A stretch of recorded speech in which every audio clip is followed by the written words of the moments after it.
बहू के पलटते ढंग। पुणे में रहने वाली शीना की ससुराल में सिर्फ 3 लोग थे। इस वजह से घर में ज्यादा काम नहीं होता था, तो वो दोपहर तक अपना सारा काम खत्म कर लेती थी। लेकिन उसके बाद वो बोर हो जाती।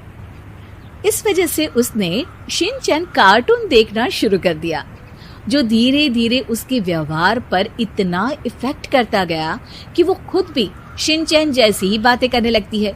एक रात डिनर करते हुए, अरे बहू, जरा अचार तो देना। ओहो ससुमा, अब से इतना काम भी नहीं होता। इस तरह तो आप जल्दी जल्दी बुढ़िया हो जाओगी। अरे शीना, ये तुम कैसे बात कर रही हो? आपको तो कुछ भी समझ में नहीं आता। ये शीना का शिनचैन स्टाइल है। ऐसा बोलकर शीना वहाँ से चली जाती है। अगली सुबह शीना सबके उठने से पहले ही घर का काम खत्म करके कार्टून देखने बैठ जाती है। अरे वाह बहू, कमाल ही कर दिया, इतनी जल्दी सारा काम खत्म कर दिया। बस भी कीजिए, अब मैं इतनी भी कुछ खास नहीं। ओफो, तुम और तुम्हारे शिनचैन का भूत, जाने कब नॉर्मल इंसान की तरह बात करोगी। मॉम, आप तो बस मुझसे जलती रहती हैं। आपको क्या पता मेरी लाइफ कितनी मुश्किल है। अच्छा छोड़िए, अब मैं शॉपिंग के लिए जा रही हूँ। हाँ, तो ये है तुम्हारी मुश्किल लाइफ। शीना शॉपिंग करने मार्केट पहुँच जाती है, जहाँ उसे जय के ऑफिस की एक लड़की मिलती है।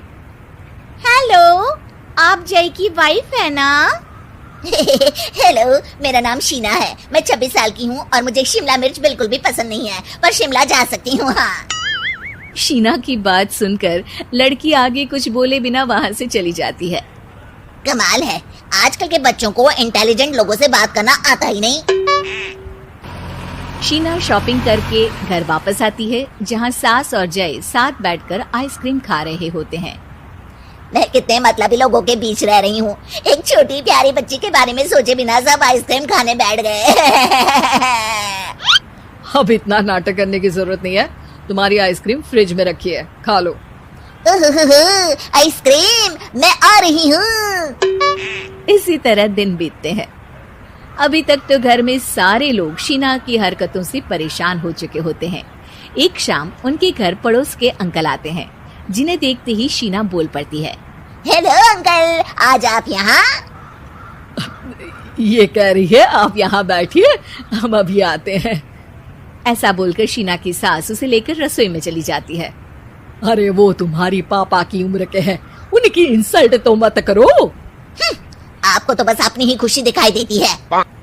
शीना के ऐसे बोलने पर सास हैरान रह जाती है और शीना बाहर आकर अंकल से कहती है, तो अंकल, आज आप क्या लेने आए हैं? या फिर बस सासू माँ को देखने का बहाना चाहिए? वैसे ये इतनी भी अच्छी नहीं है, पूरा समय मुझे डांटती रहती है और कभी कभी तो खाना भी नहीं देती। अंकल हैरानी से उसकी ओर देख रहे हैं। तभी उसकी सास वहाँ आती है। अरे शीना, इतना झूठ मत बोलो, मैंने कब तुम्हें खाना नहीं दिया? अरे ऐसा बोलोगी तो तुम्हें आज रात का खाना सच में नहीं मिलेगा। देखा, मैंने कहा था ना, बच्ची पर जुल्म करती है। आप मुझे अपने घर ले चलो अंकल। इस तरह दोनों सास बहू में तू मैं शुरू हो जाती है, जिसे देख अंकल तो डर कर भाग जाते हैं, लेकिन वो दोनों चुप ही नहीं होती। रात को जय के घर वापस आने पर सास उसे शीना की सारी बात बताते हुए कहती है, अरे इसके सर से कार्टून का भूत तो उतारना ही पड़ेगा। मौका या वक्त कुछ देखती ही नहीं, बस बकवास शुरू कर देती है। बात तो आपकी सही है, पर क्या करेंगे? अरे कार्टून देखकर ऐसी बनी है तो इसकी कार्टून ही बंद कर दो। हाँ, कार्टून बंद करके कुछ समझदारी वाली चीजें दिखाते हैं। जियोग्राफी दिखाना शुरू कर दो ना, क्या पता कुछ अकल आ जाए। हाँ, नाइस आइडिया माँ। इस पर जय केबल टीवी पर ज्योग्राफी छोड़कर बाकी सारी चैनल बंद करवा देता है, पर शीना भी किसी से कम नहीं होती। ओहो पतिदेव, अपने आप को बहुत स्मार्ट समझते हो। शीना मोबाइल पर YouTube ऑन करके उस पर शिनचैन देखने लगती है। शीना की इस स्मार्टनेस को देखकर जय तो बेचारा सर खुजलाता ही रह जाता है। हमने इसे जरूरत से ज्यादा अंडर एस्टिमेट कर दिया, अब क्या करें माँ? अरे इंटरनेट बंद करवा दे बेटा। शीना को कार्टून की दुनिया से बाहर निकाल वापस इंसान बनाने के लिए अब जय इंटरनेट भी बंद करा देता है। जिससे शीना परेशान हो जाती है। सब मेरी खुशी से जलते हैं, पर अब क्या करूं? शीना सोच में पड़ जाती है, लेकिन कोई आइडिया नहीं मिलता, जिस पर मजबूरी में वो ज्योग्राफी देखना शुरू कर देती है। लगता है अब कुछ ही दिनों में इसके सिर से शिनचैन का भूत उतर ही जाएगा। हाँ बेटा, उम्मीद तो यही है।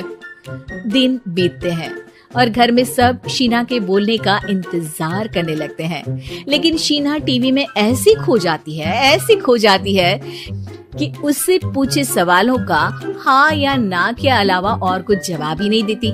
देखते ही देखते हफ्ता बीत जाता है, तो सब्र का बांध तोड़ते हुए जय टीवी बंद कर खुद ही शीना से बात करने बैठ जाता है। क्या बात है शीना, पहले तुम ज्योग्राफी देखने को तैयार नहीं थी और जब देखने बैठी तो इसके आगे किसी चीज की कोई सूध ही नहीं, ना किसी से बात करनी, ना घर का कोई काम।